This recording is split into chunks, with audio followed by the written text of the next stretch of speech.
I see that playing out in culture today. So many people are striving to be real without a clue as to what that might actually mean. And they don't. And I think it's important to remember, as you're pursuing joy and being real and so forth, love doesn't only come from other people. If you don't have anyone in your life or in your world who is expressing love toward you, it doesn't mean that you're unloved. Well, and as we are talking about joy coming from within, seems to me that love is the same sort of thing. If we don't have love alive and well and healthy within us, it's probably not going to exist outside of us anywhere. And kind of like the rabbit.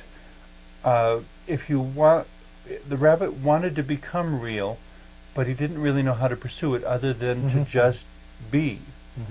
And by being where he was and making himself completely available to that moment, real happened without him necessarily, waving a magic wand and ordering it to be so. In a similar sort of way, I think, if you want to be loved, involve yourself in loving, and the love will happen. I think that's probably true, and something you just mentioned there, that's kind of that Zen attitude. That, Okay. Yeah, if it's within, then the outer world is going to reflect what's within you. Now, whether you intentionally project it or not, kind of like the Velveteen Rabbit, if you're actually working at it, you may never find it. As soon as you let go of that, I guess the desire, or overworking yourself to achieve something or other, then it will magically happen. So how in the heck do you convince a human mind to let go of the striving and trust in yourself, trust in the universe, trust in others, that things are going to happen? To me, it's partially the recognition that some things can only be approached indirectly. That's exactly right, yeah. You can't force joy to be there. You can create an environment, however, within which joy is likely to happen. And with love, the same thing. If you create the environment, but again, that's within us. Yeah. But you can't demand that somebody love you. No. But as you involve yourself in loving them and loving others, it may not be the people you intend. Somebody will notice you loving others and will love you simply for being an agent of love. I think that's true, that people will recognize that, and sometimes they don't even know it. It's just that they feel better. It's just that something well, like opens the up Velveteen within Rabbit, becoming real without knowing what real... I mean, he really didn't understand it, but he became real anyway. It didn't depend on his understanding to happen. Right. And it didn't depend upon him working towards some specific goal or other either. Or doing a specific work. Right. Well, and there are some, oh gosh, and you know that, there are some people that think if they recite a mantra for 50 years, they will achieve enlightenment. Or if they run the rosary around through their fingers long enough that something magic's going to happen.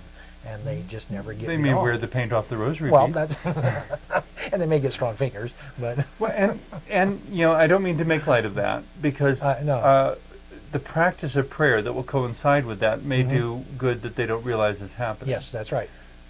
But it's the focus is not on the beads. The focus is on the prayers. Right, on the intention, on what's going on inside of the individual. Yeah, and so many people lose sight of that. Again, we live in a culture right now, 21st century America, that so externalizes everything. That we are shown in television programs, movies, commercials, every way that we can be bombarded, that all of these things we're talking about happen externally. That somebody else holds happiness, and you have to pursue them and that to achieve joyfulness, that you have to do that with love, that you have to do that with... But there's quite a list of things, actually, that can only be approached indirectly. That's right, yeah. Well, and that, as you mentioned that the first time, I usually turn the lights off in my house. I don't have lights on at night. There's enough ambient light coming in from street lights and things that I can navigate my house very easily, very comfortably.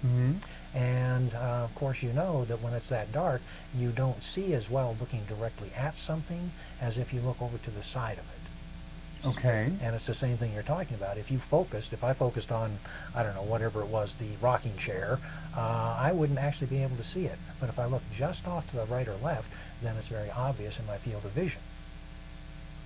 Well, because you can only see it in relationship to what's around it. That's right. To everything. Yeah, to the big picture. You see yes. the outline of the silhouette of it. You know that something's there. You know how to get around it. But it's not the sharp focus of when you have the lights on. Mm-hmm. Well, and you know this too. But it doesn't make it impossible to navigate. Oh, no, no. Oh, and especially in spiritual pursuits, we both know that sometimes the epiphanies, the connection with the gods, happens in the most unusual and the most unexpected ways. Mm-hmm. And if we are so focused on a particular outcome or a particular path, we may miss all of the most important things along the way. Well, and it's, to me, if you genuinely believe in the divine as something greater than the embodiment of any human theology, Mm-hmm. you cannot command the divine. Oh. It's a love relationship with that which you cannot control, Mm-hmm. Mm-hmm. and which you will never fully comprehend, Mm-hmm. but you're still invited to learn. Mm-hmm. Mm-hmm. But you can create an environment in which God may make an appearance, Mm-hmm. but you can't order God to make an appearance. God may or may not show up. God may quote from the Bible, or quote from the Quran, or quote from whatever, or quote from nothing and say something new. Yes. That's God's choice. And I am in no position to command God. Well, and sometimes those messages come out of the mouth of a 5-year-old. Mm-hmm. Or my favorite mischievous story in the Old Testament, the mouth of a donkey or a jackass. Mm-hmm. Yes. With the prophet Balaam, who was not, by the way, a Christian or Jew, Mm. and yet he had a communicative relationship with God. Mm-hmm. There was a conversation going on, even though he wasn't one of us or them or the group or whatever you want to call it. I say mischievous because the message of that to the modern era, to me, is that to speak the words of God, you don't have to be any better than a jackass. That's true. Yeah, you don't have to be anyone other than who you are. Mm-hmm. But that also means to all of us, listen, even to jackasses, Mm-hmm. Mm-hmm. because in spite of themselves, God may use their words to tell us something. Quite easily, their actions, yes, can open up doors for us, whether we know it or they know it. Mm-hmm. Mm-hmm. Even our enemies can teach us if we're listening. Well, yes, and hopefully we are.